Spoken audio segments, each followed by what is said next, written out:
It's recording. What's it look like down the road? Keep recording for a couple minutes. Story, is it really recording? Yeah. Man. You want wide angle? I don't know. Hit the W, which is the back button.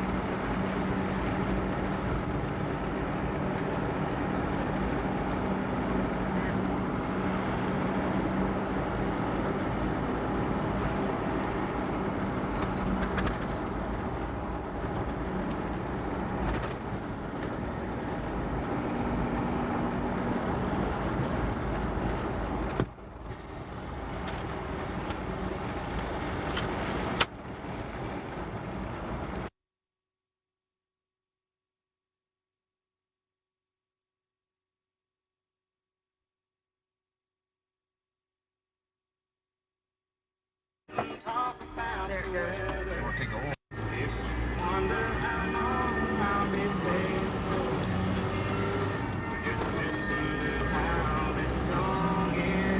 Do we need a rest stop?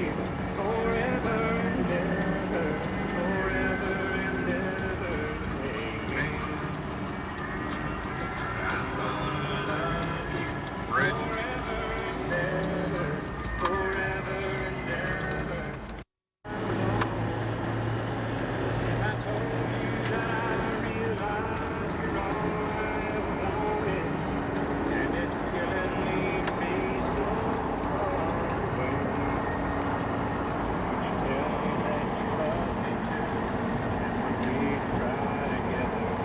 See the tops of it?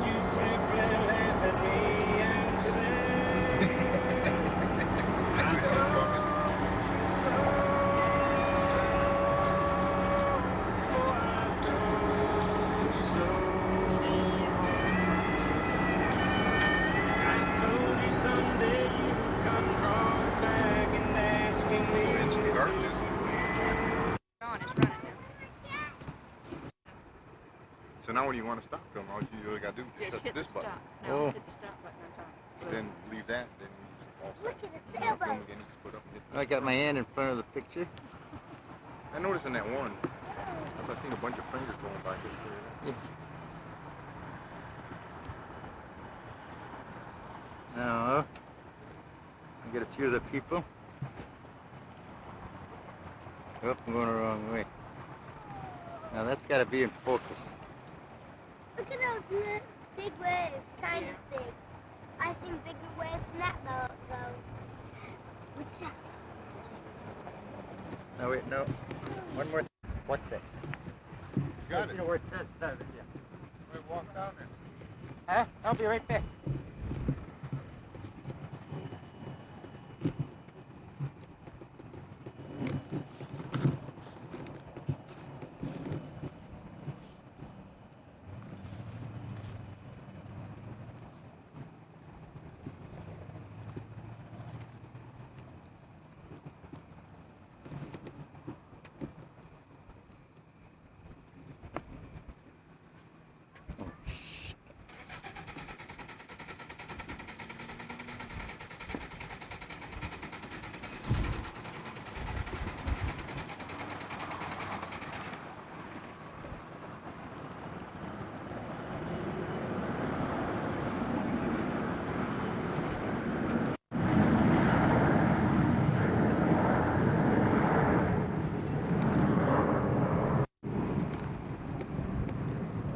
That's her, she read the directions. Now across the shoreline is Lindbergh Field.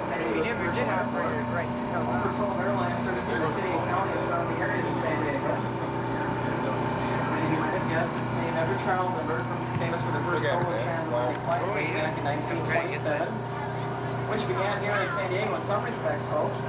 Finishing construction on the vessels you see in between us and Lindbergh Field are privately owned. I wonder which one that tied is. to what you call mooring.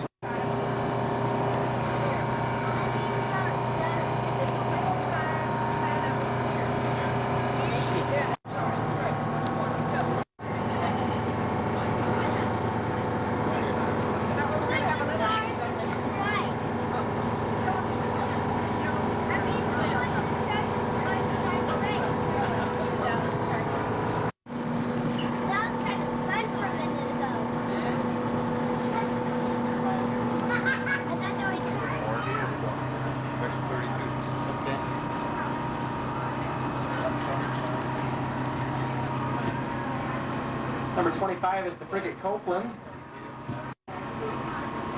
Helicopter landing pad at the stern with a storage and repair bay.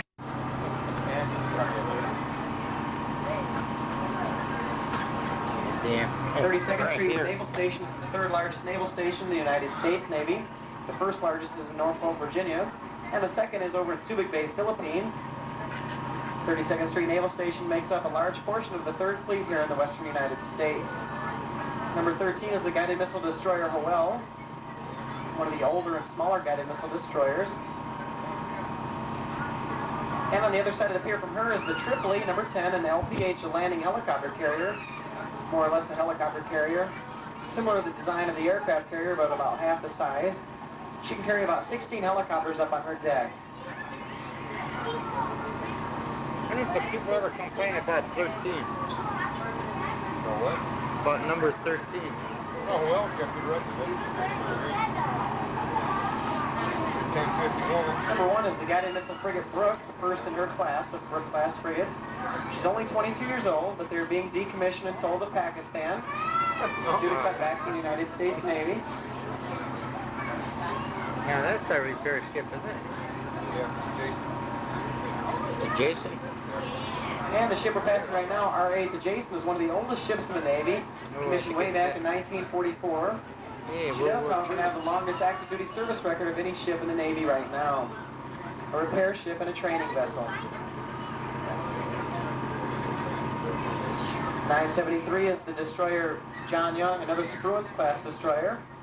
About 540 feet long and displaced at around 8,000 tons. About 350 sailors as her crew. Again, she can travel at speeds of almost 40 knots. It's about 45 miles per Hey, that's hour. pretty good, huh? That's only a battle ride. That's not battle ride 1, 2, And and the 3. stern is a 5-inch cannon, the standard Mark V. The next deck up is the Sea Sparrow anti-aircraft rocket launching system. It can nail an aircraft anywhere up to 10 miles away with a 12-foot missile. And this next ship is the Bella Wood, number 3. It's a dual-purpose helicopter carrier and assault ship.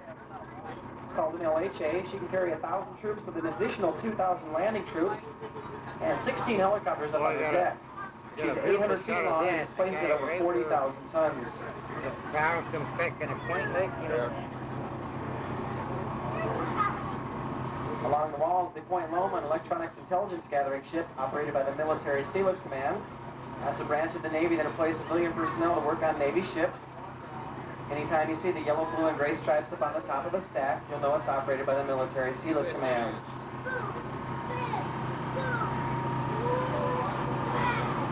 And number 14 is the guided missile destroyer, the Buchanan, the sister ship of the Howell. You take a look to the second stack towards the stern of the ship, you'll see on top a square black radar object. Anytime you see that on the top of the Navy ship, you'll know it's equipped with the guided missile systems, the SM-2 missiles. That was the defense system used on the Vincennes to bring down the Iranian jetliner.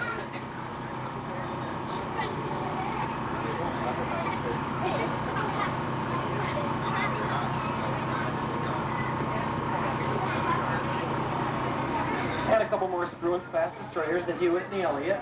You can see alongside the Elliott, there's a barracks barge where the unfortunate sailors have to live while their vessel's being repainted. Those orange flotation devices you see surrounding the ship are precautions against any toxic substances that might be spilled overboard. They can be kept in a small area and cleaned up rather easily without contaminating the bay.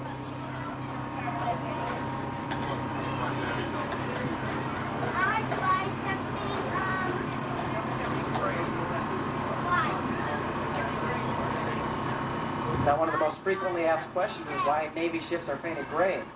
Well, folks, it's not that the Navy has a huge surplus of gray paint stored away somewhere, or gray paint is cheaper than pink or purple or yellow. Navy ships are painted gray quite simply because that color blends in well with the horizon when the ship is out to sea, and it makes it much more difficult for our enemies to spot the ships. Just like the submarine dry docks, that's how they operate. The large ship you see there is another LPD, a landing dock platform ship. You can see it resting on the keel blocks right now.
And we have a see the difference in design from the floating structure of the bridge.